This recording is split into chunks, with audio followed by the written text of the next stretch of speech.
নমস্কার বন্ধুরা, রূপা simple and daily লাইফে আপনাদের সবাইকে অনেক অনেক স্বাগত।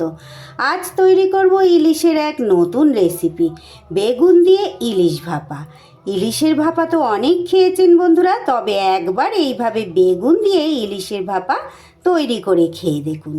এর স্বাদ মুখে লেগে থাকবে, একবার খেলেই আপনারা বুঝতে পারবেন আর বারবার কিন্তু খাবার ইচ্ছে করবে। তাহলে চলুন বন্ধুরা, আমার আজকের এই সহজ লোভনীয় রেসিপিটি দেখে নেওয়া যাক। ভালো লাগলে ভিডিওর শেষে অবশ্যই একটা লাইক আর ছোট্ট কমেন্ট করে জানাতে ভুলবেন না। তাহলে চলুন শুরু করি আজকের লোভনীয় সহজ রেসিপিটি। বেগুন দিয়ে ইলিশ ভাপা রেসিপির জন্য এখানে আমি 5 পিস ইলিশ মাছের রিং পিস নিয়ে নিয়েছি, আর তার সাথে বেশ মাঝারি সাইজের একটা বেগুনকে একটু বড় বড় টুকরো করে, একটা বেগুনকে আমি 8 পিস করেছি। এইভাবে কেটে ধুয়ে পরিষ্কার করে নিয়েছি। মাছও ধুয়ে আমি এখানে পরিষ্কার করে নিয়েছি। এইবার আমি বেগুনের মধ্যেও নুন হলুদ মাখাবো আর মাছের মধ্যেও মাখাবো। আজকের রেসিপি কিন্তু একটু ভিন্ন স্বাদের বন্ধুরা, খুব সহজ রেসিপি। ইলিশ মাছ মানেই কিন্তু সহজ রেসিপি, কিন্তু খেতে ভীষণই লোভনীয়, এটা তো আমরা সবাই জানি। আপনারা বেগুন দিয়ে ইলিশ মাছের ঝোল ঝাল অনেক রকম রেসিপি খেয়েছেন, আবার ইলিশ মাছের ভাপাও অনেক রকমভাবেই খেয়েছেন, তবে এটা একদম একটা নতুন রকমের রেসিপি আমি শেয়ার করতে চলেছি বন্ধুরা। বেগুন দিয়ে ইলিশ মাছ ভাপা রান্না করব। আপনারা সঙ্গে থাকুন, থাকলেই বুঝতে পারবেন একদম সহজ একটা রেসিপি, কিন্তু ভীষণ লোভনীয়। ইলিশ মাছ মানেই তো লোভনীয়, এটা তো আমরা জানি। তা বিভিন্ন রকমভাবে রান্না না করলে তো বিভিন্ন রকমভাবে স্বাদ আমরা পাবো না, তাই আজ কিন্তু একটু অন্যরকমভাবে আমি এই রেসিপিটা তৈরি করব। গরম ভাতের সাথে একদম জমে যাবে। সামনেই কিন্তু দুর্গাপুজো রয়েছে, আপনারা এই পুজোর মধ্যে একদিন বানিয়ে খেতে পারেন, খুব ভালো টেস্ট হয়। পুজোর কটা দিন তো আমাদের ভালো মন্দ খেতেই হয়, সে নিরামিষ হোক বা আমিষ হোক। সুন্দর করে আমি মাছেও নুন হলুদ মাখিয়ে নিলাম আর বেগুনগুলোতেও নুন হলুদ মাখিয়ে নিলাম। মিনিট 10 জন্য রেখে দেব।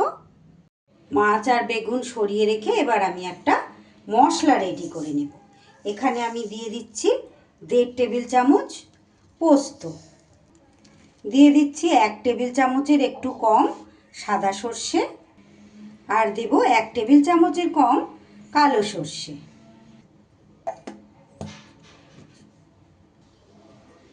এবার এটাকে শুকনো গুঁড়ো করে নিয়ে এইবার আমি এর মধ্যে দিয়ে দিচ্ছি 3টে কাঁচা লঙ্কা। অল্প একটু জল দিয়ে এটাকে একটা মিহি পেস্ট তৈরি করে নেব। মশলা আমার পেস্ট করা হয়ে গেল। এইবার গ্যাসে আমি একটা কড়াই বসিয়ে দিয়েছি। কড়াইতে আমি দিয়ে দিলাম অল্প পরিমাণ সর্ষের তেল। যেহেতু ইলিশ মাছ, সর্ষের তেল তো লাগবেই, আর সর্ষের তেলেই রেসিপিটা করতে হবে। তেলটা বেশ ভালো করে গরম হয়ে গেলে এবার আমি বেগুনগুলোকে একটু ভেজে নিই।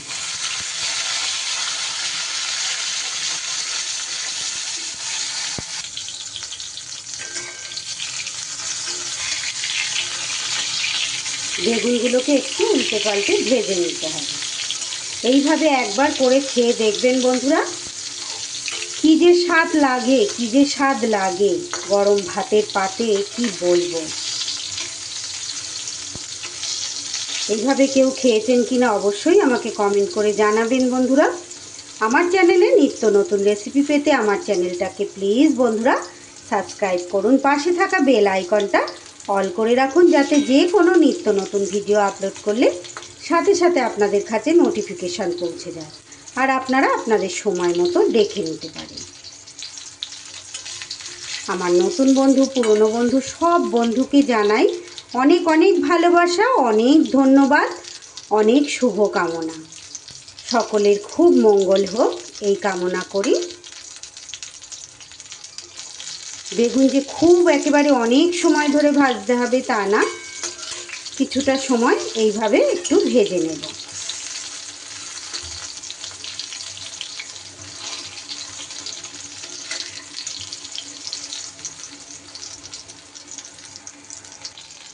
বেগুনগুলো কিন্তু আমার সুন্দর করে ভাজা হয়ে গেছে। এর থেকে বেশি আর ভাজবার দরকার নেই, একটু কাঁচা গন্ধটা চলে গেলেই হবে। আমি এবার এগুলো তেল থেকে তুলে নেব।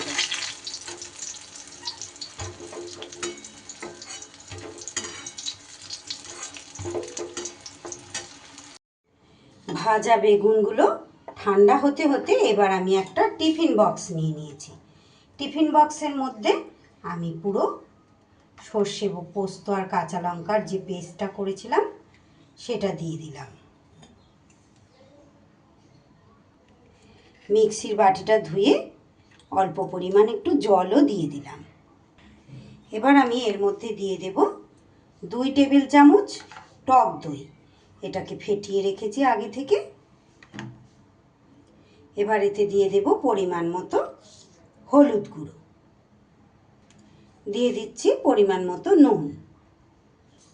এইবার দিয়ে দেব যে বেগুনটা ভাজলাম আমি, সেই ভাজা বেগুনের যে তেলটা ছিল সেই তেলটা দিয়ে দিলাম।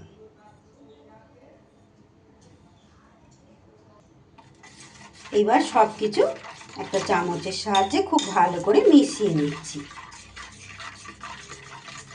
একবার এইভাবে খেয়ে দেখবেন বন্ধুরা আমার অনুরোধে, তারপরে আমাকে কমেন্ট বক্সে জানিয়ে যাবেন যে আমি যেটা বলেছি সেটা কতটা সত্যি, কতটা ভালো হয়েছে। আমার রেসিপি ভালো লাগলে প্লিজ বন্ধুরা একটা লাইক করে দেবেন, একটা কমেন্ট করে জানিয়ে যাবেন যে কেমন লাগলো।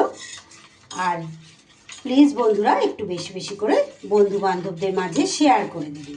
সুন্দর করে এটা আমার মেশানো হয়ে গেছে। এবার আমি এর মধ্যে ভেজে রাখা বেগুনগুলো দিয়ে দিলাম। বেগুনগুলো কিন্তু ঠান্ডা করে নিতে হবে একেবারে। এইবার দিয়ে দেব মাছের পিসগুলো।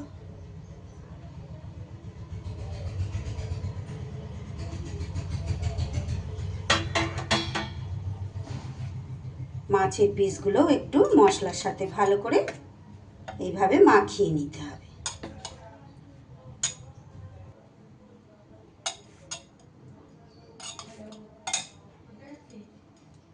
একটু হাত লাগিয়ে ভালো করে মাখিয়ে নেব।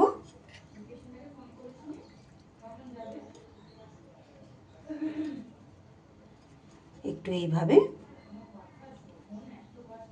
মশলার মধ্যে মাখিয়ে নিতে হবে।